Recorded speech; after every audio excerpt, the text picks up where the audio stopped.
This is the In Focus podcast from The Hindu.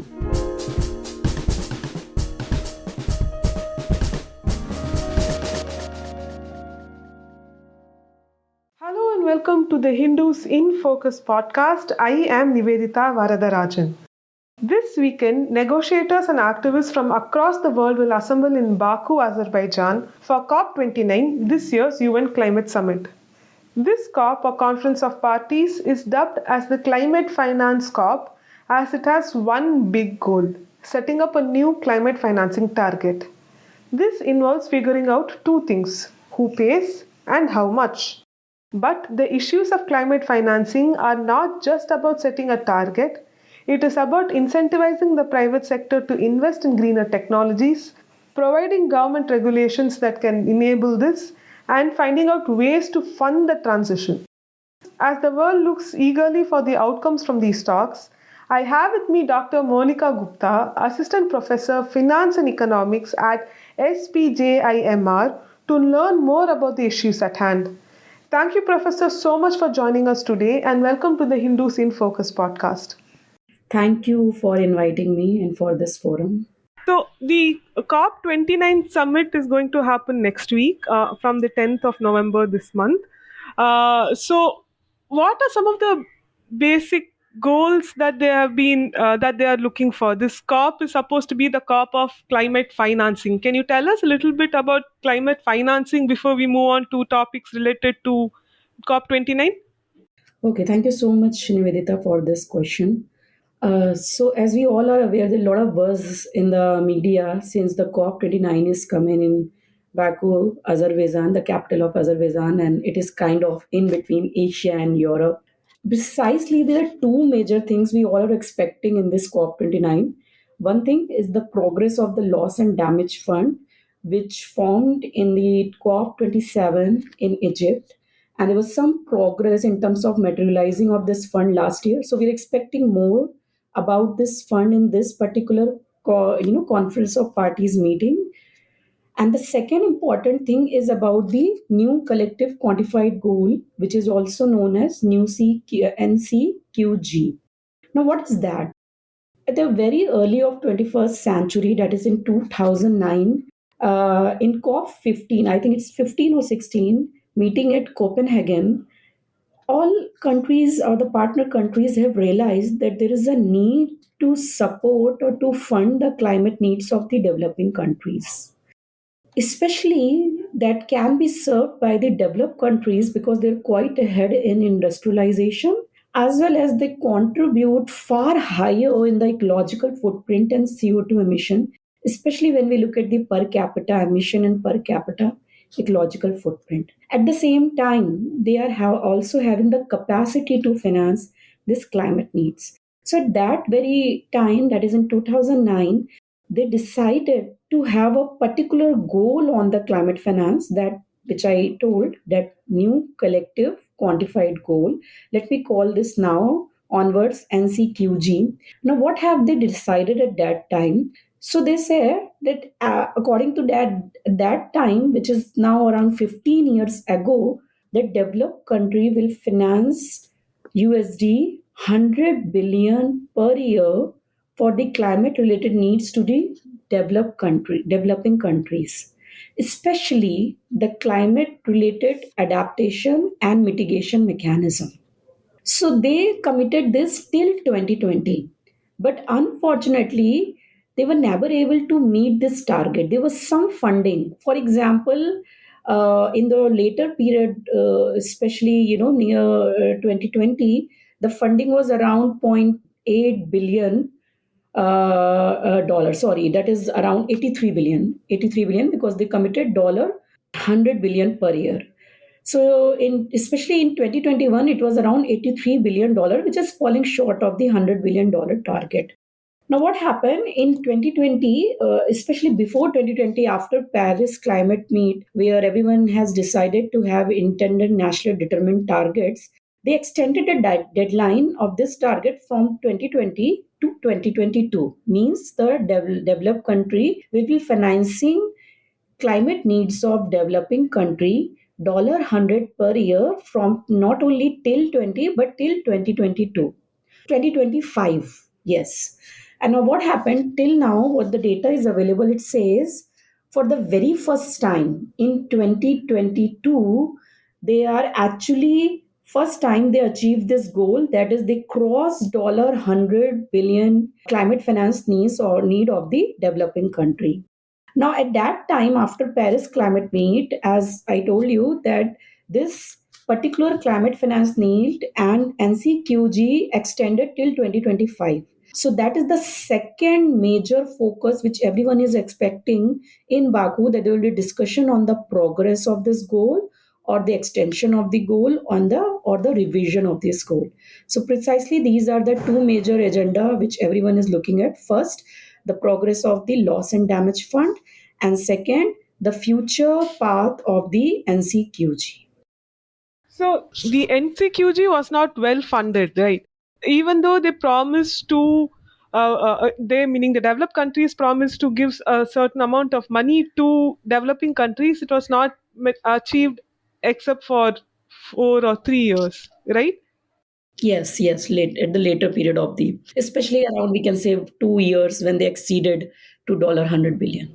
So does that compensate for the fact that they didn't for about 10 years they didn't, only in like 2 3 years they did? How does it's not a compensating number, so how are developing countries looking at it?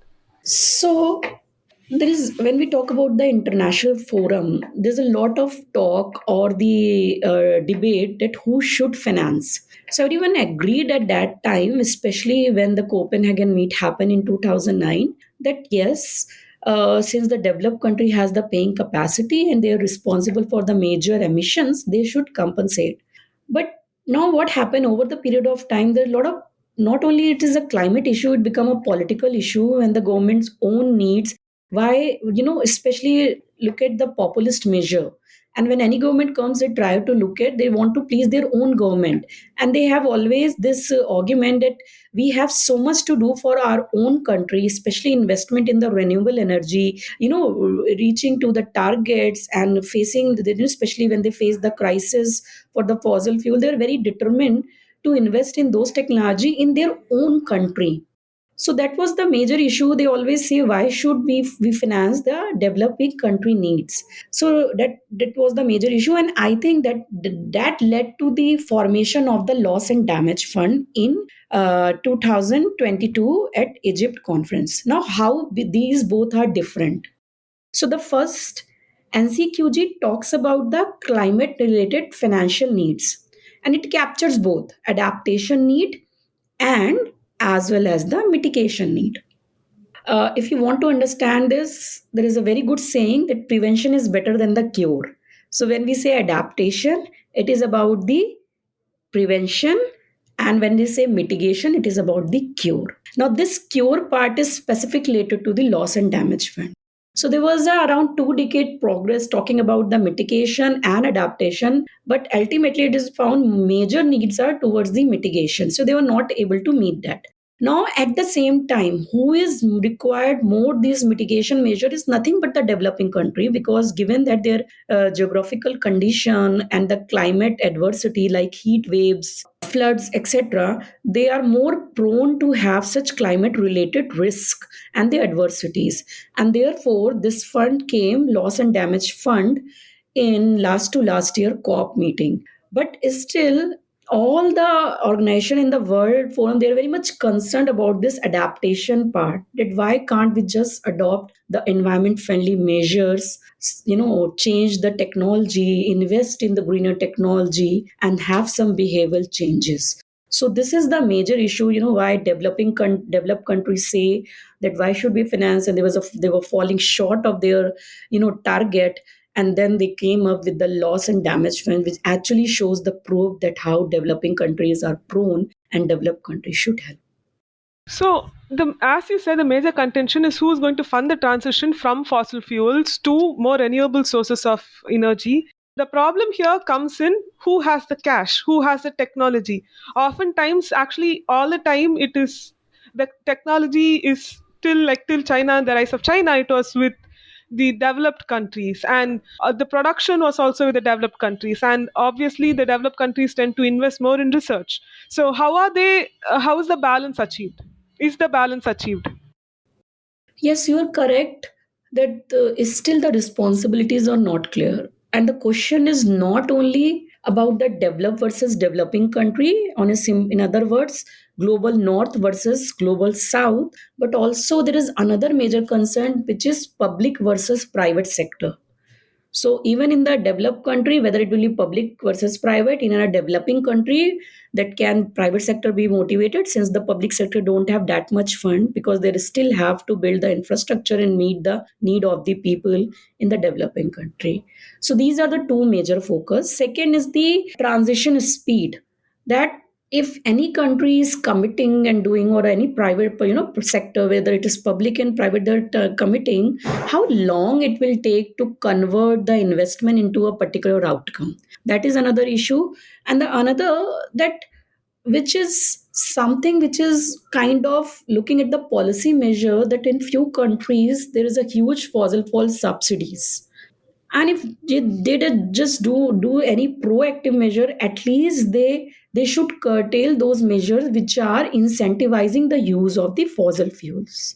Now coming back to the two major parts, that is developed and developing country, which we have already discussed. Now the other interesting part is public versus private sector. Given that the structure of the economies, role of the government has been discussed a lot, and the government also realized the need, except in few cases, like the case of Australia, where they have the around 8 9 years ago, they have this carbon tax in order to kind of measure to meet this such challenges, but immediately after that they repeal it, because there are a lot of fire against this particular policy measure. So the government has always this concern that whether it will able to please their people or not. So that we are very much know, and that's why there is some liabilities which has been talked at the international forum, given that these NCQG targets or the loss and compensation fund. Another interesting point is the public versus private sector. Now, how we can incentivize the private sector? That has been a very, very important question, and which has not been discussed much. And what I believe, that if we focus strategically on the private sector incentivization, we can have a win-win opportunity. Now, how can we do that? Private sector, as per the definition, simple definition, the private sector who are driven by the profits, and they know that investing in the renewable energy may not be profitable, because it has a huge investment and long gestation period for the profits or for the recovery of the investment. Now then, what can be worked? So again, there are two ways to incentivize the private sector. One is the carbon based measure, market based measure, and the second is the compliance based measures. Now what are the market based measures? Government should motivate. So there is no compliance from the government, but still we need government to motivate and to develop such markets like green trading, emission markets. In India also we started talking about the green bonds, and we have kind of the green exchange rate mechanism also, green trading mechanism. So these are the ways through which government can incentivize. There's a lot of talk regarding the green bonds, climate change bonds, and other way that government can do without having a regulatory and compliance measure is to have a public-private partnership projects, where governments say that I will provide you funding, we will do and we will collaborate for the renewable energy, and we understand that it is required a huge amount of investment. It is as and having a high payback period. So where the role of both the government, they are collaborating and working for this particular ways. Government can also crowd in the private investment of building the basic infrastructure, and then building the basic infrastructure, and then bringing the private sector to operate and to generate the renewable energy and distribute. So it can be a model where we need the collaboration. This is nothing but meeting the carbon requirement needs through the market based measures. Other measures we also know, like emission trading, carbon credits, which has been picked very well in the global framework. Second is the compliance based measure.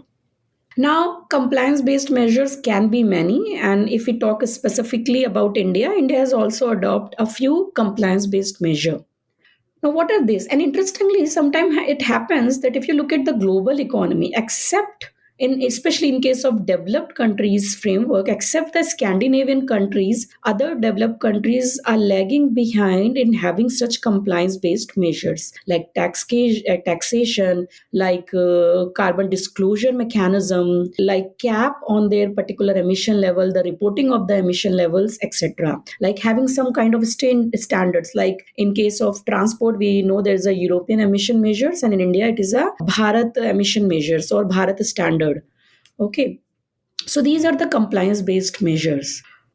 If you just take the carbon disclosure part, which has also become quite hot topic in the recent time, so there is some international organization which gives the rating to the companies like scope 1, scope 2 for companies, where on the basis that how they are disclosing their carbon emissions and how they are working to reduce that to meet that particular carbon emission measure. In India, those measures are not at all mandatory. Means many firms don't even report that how much they are emitting and what are the ways they are adopting.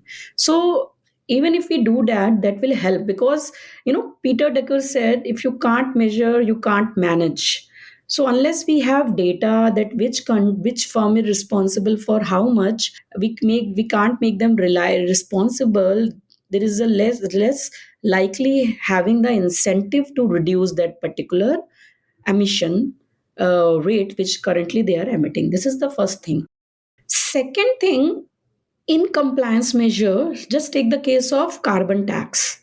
Unfortunately, government of India is not able to use that particular measure effectively. So we know we always have it's been a beginning. It's been again a beginning of the 21st century. It's been around more than 10 years when we started having the de facto carbon tax, which is known as clean environmental cess. And now it is known as not a cess but also known as a mess, because government was not able to utilize the money generated from that cess.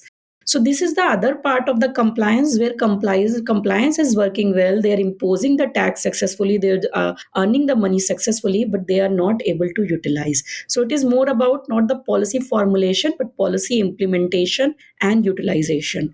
So these are the two part, that was developed versus developing. Then second, public versus private. But we still need government and private sector to incentivize the public sector to incentivize the private sector for the not only the mitigation measures but also the adaptation measures in terms of technological investment and renewable energy usage.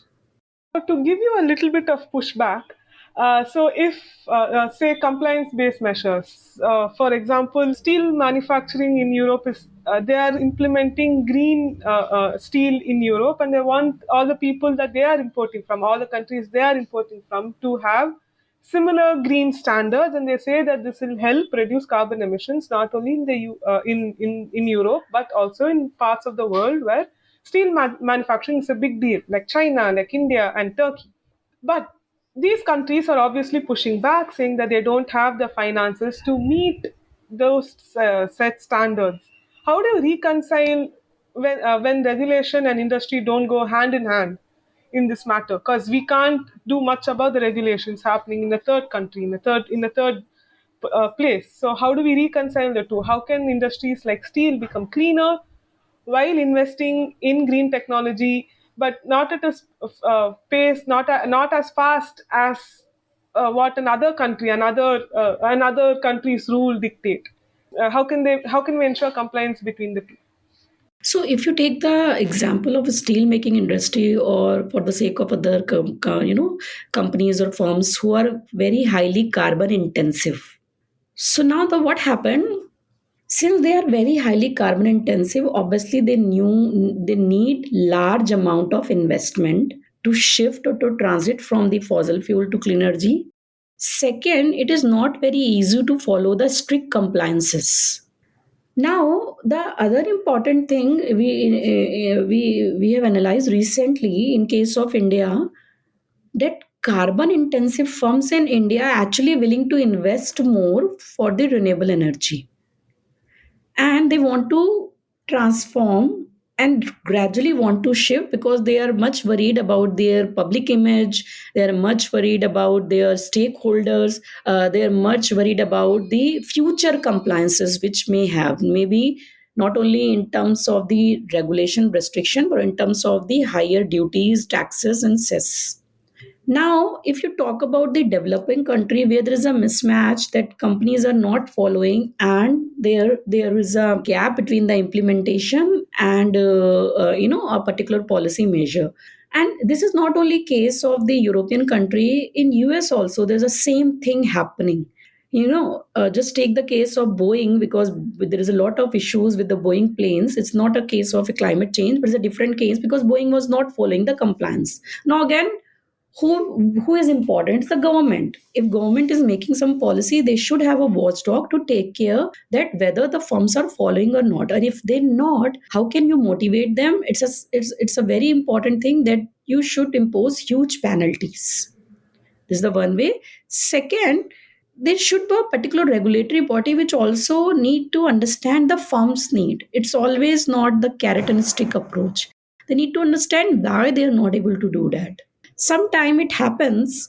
Let's take another example. Suppose if Europe has very high standard of the compliances and steel firms started following also. Now what will happen over the period of time? Cost of production will increase. Cost of production will increase. Now what happen? It will affect the inflation. It will affect the consumer part. Over the period of time, the steel firm will not stop producing steel. What they do, they will shift the protection maybe to developing country, and that is very well explained by the pollution heaven hypothesis, that especially due to high compliance measure, the polluting industry in developed countries are shifting their plants in the developing countries.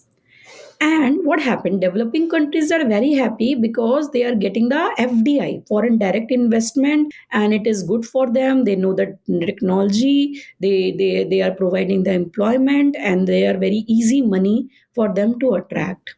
Now, that is another thing, that if you have very high compliance and you are try to follow them, so therefore, as I said, it's not always a carrot and stick approach. They should set up a body to understand their need, to gradually support their need. And that's why I said that in order to incentivize the private sector, government role is important. Give them some subsidy, give them some rebates for the renewable energy adoption, make the resources available to them. So I think that is something which is important. Another part which was saying was trading in climate bonds, carbon markets, and farming carbon markets, and all of that. How much has it taken off? Because we've been hearing about green bonds for a while, and carbon markets have been around for a while too, but they haven't taken off, and they're not where they should be, is my assessment. So, what's yours? As per my understanding, they have picked well in developed countries, especially in Europe and in China as well. Now, again, if we say about the green bond, climate bonds, carbon markets, they always again work on the market mechanism. Means if there is a demand, there is a supply, there is a price, and obviously there is a profit. So if there is a market mechanism, that will work well. Now, what is the problem with this? It does not again incentivize for them to adapt clean energy and invest in the better technology. Now, why? It simply says that if you are polluting more, you can buy the credits and keep polluting more. So it's like, no, it's not a precautionary measure. It's not an adaptive measure. Okay, so it's again there is a market, and suppose and you are selling there. Now coming back to green bond, etc. If firms are actually raising the money as the purpose suggests for investment in the green technology, more carbon resilient infrastructure, more environment friendly technology, then it is fine.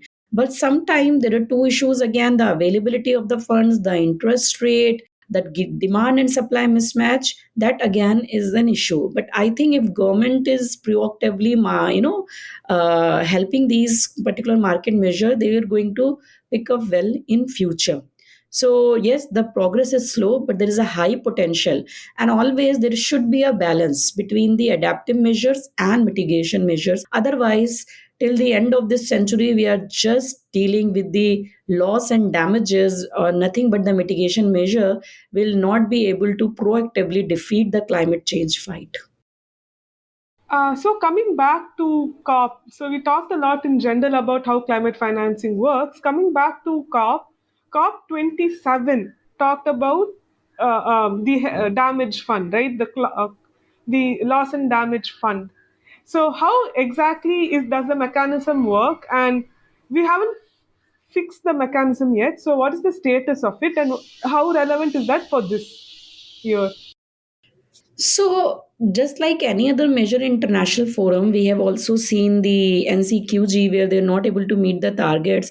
End of the day, these international talks and auction becomes the puppet of the developed countries. And just for the sake of following, measures, they do something to say and to show that we are doing something. Now, when this loss and damage fund came, as we discussed, we realized that countries, especially who are an island based countries who are very much prone to the climate risk like heat waves, like floods, like droughts, etc., they need some support to cope up with these calamities, these disasters, these stresses. And therefore, all developing countries came together and they demand an loss and damage fund came into existence in COP 2028 in Egypt. And Egypt is also a developing country. Okay. Now, what happened at that time? They announced this and they said that developing country will finance the mitigation measures up to $100 billion. They again said per year. And there was two other things they decided that World Bank will be custodian of this, that World Bank will take care of this fund. And also there was some other international organization will see that how we can raise this fund.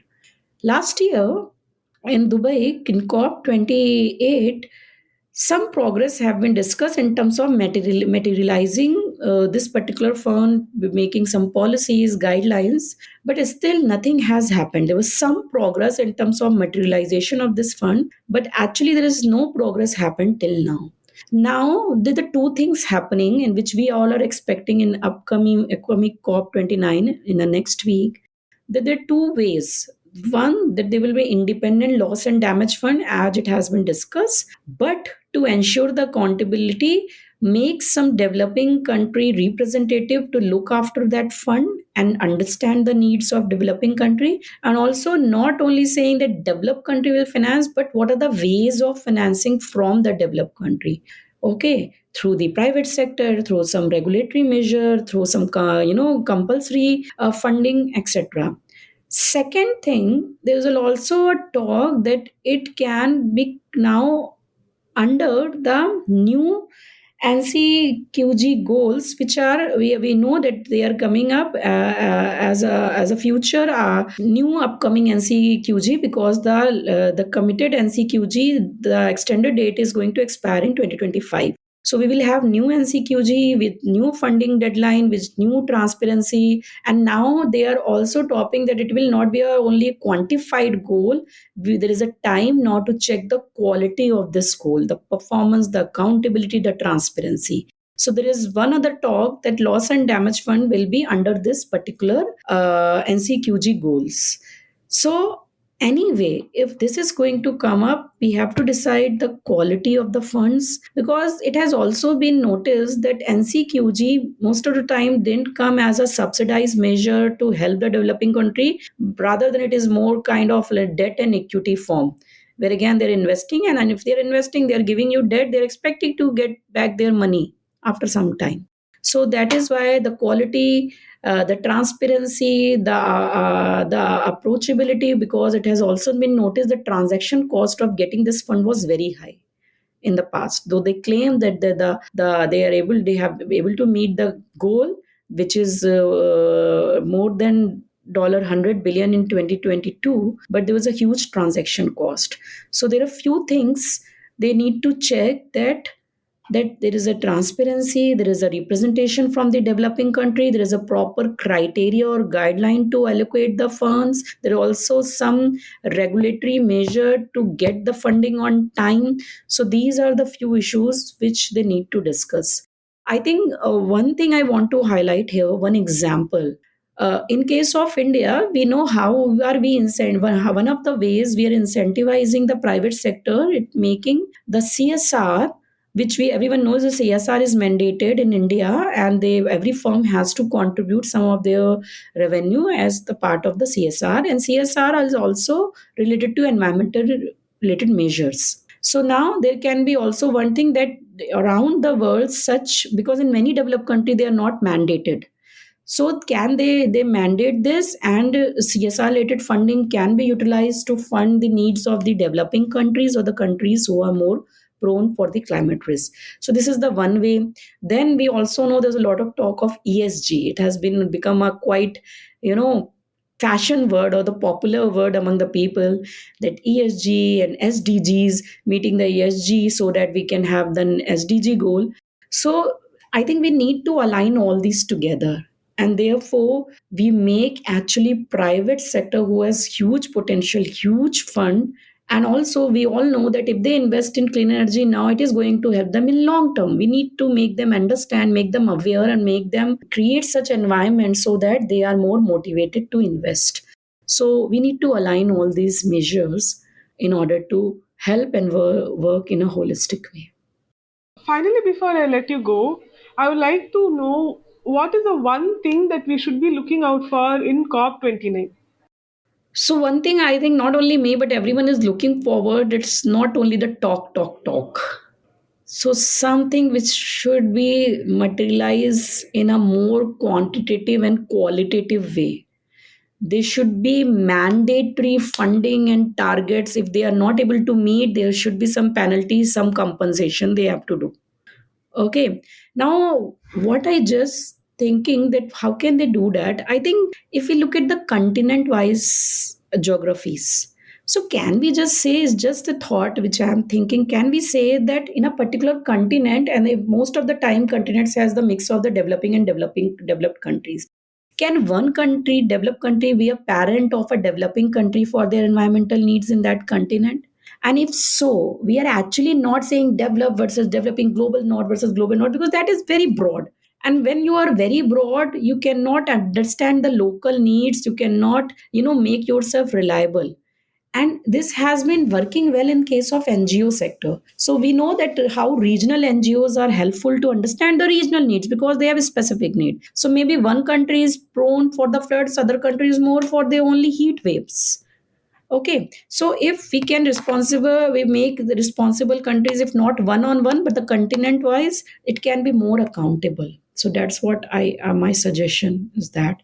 And if this meeting is able to talk about some concrete, qualitative measures with more developing country representation, that will be good. Thank you so much for joining me today, Doctor, and telling us how climate finance works and how are some of the various issues that we've had today. Thank you so much, Nivedita and the Hindu team, for having me here. I really enjoyed the talk. Thank you so much. Thank you, ma'am. In Focus will be back soon with analysis of the biggest news issues. In the meantime, you can find our podcast on Spotify, Apple Podcasts, Stitcher, and other platforms. Just search for In Focus by The Hindu. We'll see you soon.